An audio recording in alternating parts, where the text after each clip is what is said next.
£180,000 on rent. No one plans that. It happens one monthly payment at a time. It happens quietly. The first flat feels temporary. You tell yourself it's just for a year, just until you save more, just until your salary increases, just until you figure things out. And then life moves faster than your plan. Promotions happen, relationships change, rent increases, cities change. But the habit stays the same. Monthly payments, auto debit, renewal email. And you never stop long enough to zoom out. Over the next 15 years, your rent could quietly take £180,000 from you.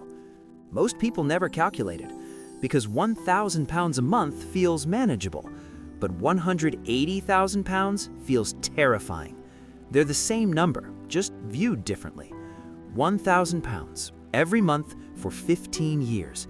That's $12,000 a year, $180,000 total. Not luxury living, not upgrades, just standard rent.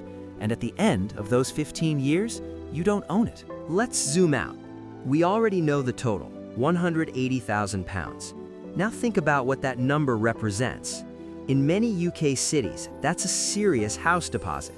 For some people, that's multiple years of full-time income. For most, that's financial breathing room they've never had.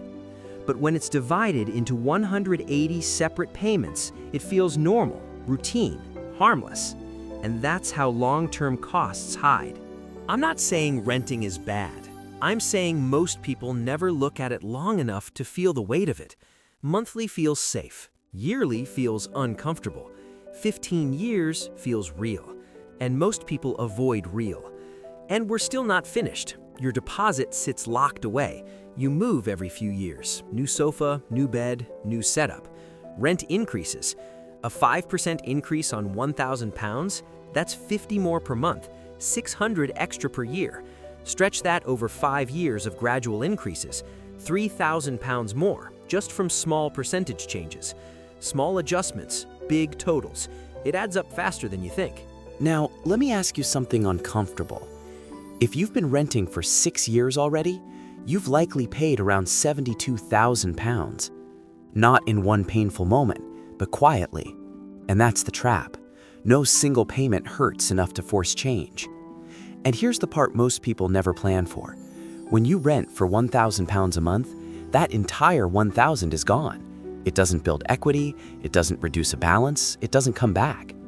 Now imagine this instead.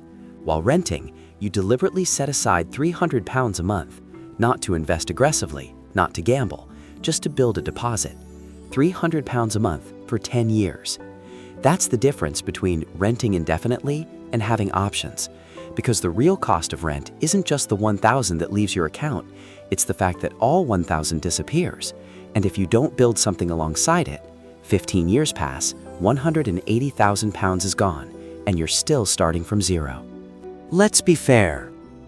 Renting gives flexibility. You can move cities, change careers, avoid repair bills, avoid property market risk. For some people, renting is strategic.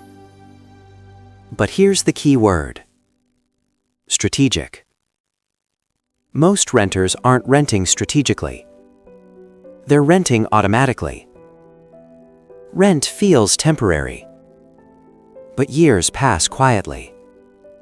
One lease, then another, then another. You didn't decide to rent long-term. It just became your default. This isn't about pushing you to buy property. It's about asking a harder question. If you rent, do you have a timeline? Are you investing alongside it? Are you increasing income? Or are you just surviving month to month? Renting without a wealth plan is expensive. Renting with a strategy is different. Here's the truth most people don't want to hear. You don't feel broke because of big purchases. You feel broke because of recurring ones. Rent, subscriptions, car payments, phone contracts.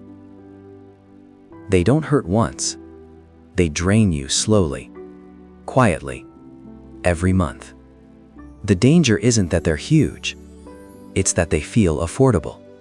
Here's the uncomfortable truth.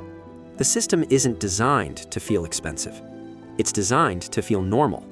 Normal rent, normal subscriptions, normal car payments, normal debt, normal stress. But normal doesn't mean optimal. And if you never question normal, you inherit its results. Financial freedom isn't built on big, dramatic decisions. It's built on questioning the recurring ones. Here's something most people never ask themselves. If nothing changes, where will you be in 10 years? Still renting? Still renewing? Still telling yourself next year? Because the real danger isn't renting, it's drifting. Drifting financially. Drifting without a target. Drifting without a timeline. And drifting feels safe until you realize a decade has passed. Imagine two people earning the same salary. One spends 10 years reacting. The other spends 10 years planning. Same income, different outcome. Not because one was lucky, but because one was intentional. You don't need to panic. You don't need to rush into buying. You don't need to feel behind. But you do need to be aware. Because awareness changes behavior, and behavior compounds. Just like money Renting does. isn't the villain. Unexamined money is. Because small monthly payments don't feel expensive until they add up. Most people never question their recurring costs. That's why years pass quietly. We question them here. If you value thinking long-term in a short-term world, subscribe.